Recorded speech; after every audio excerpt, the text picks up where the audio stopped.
Like many inventions, the cardboard box was born by sheer accident. In the 1870s, an American printer by the name of Robert Gare stumbled upon the idea. By mistake, he cut a paper seed bag he was creasing with a metal ruler. Gare concluded he could create a sturdier container with paperboard.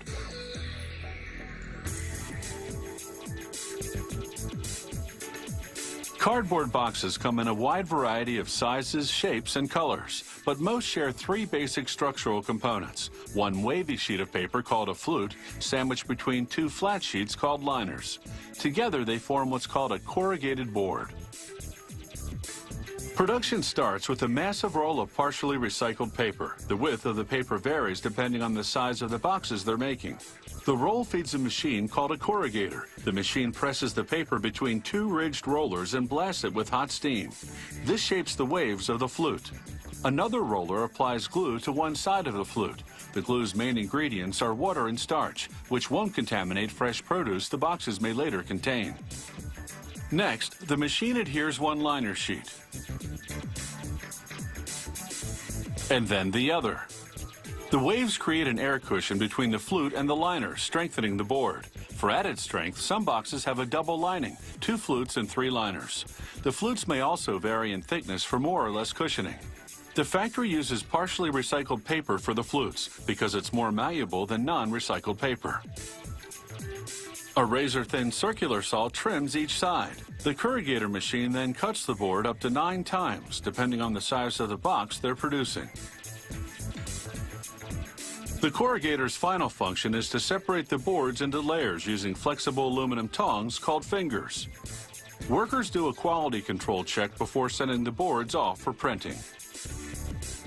The next machine stacks the boards into piles of between 25 and 80 depending on their thickness. This machine also feeds one board at a time to the upcoming equipment. It does this at lightning speed, at a rate of up to 8,000 boards per hour.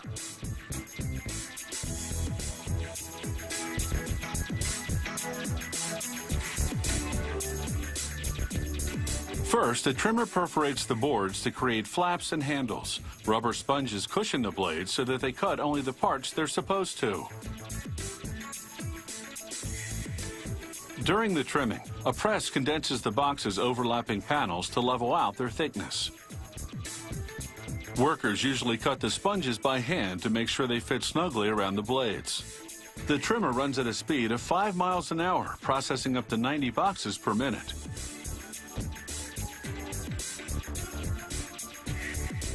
Workers send the cutoffs back to the paper mill to be recycled as many as 6 times over.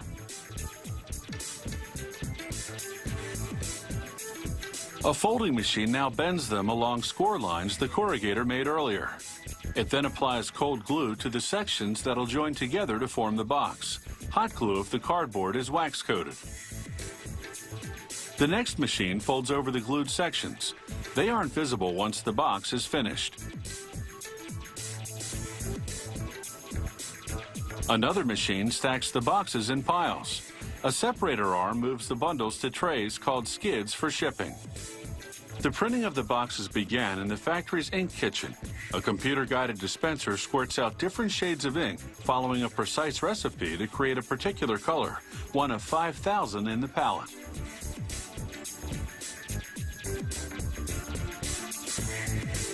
One pail holds about 45 pounds of printing ink, enough for 2,000 boxes depending on the coverage needed. The factory uses water-based ink because it dries instantly. The printing press applies the ink to the boards, one color group at a time, through 4 consecutive stations.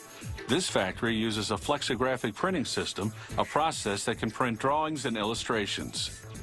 Some companies use a lithographic press, which can also print photographs.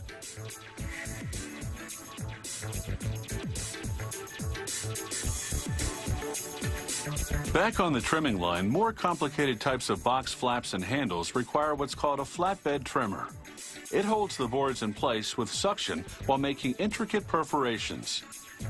After removing the trimmed bits, workers give the boxes one last quality check. Then they stack them and send them off to the warehouse.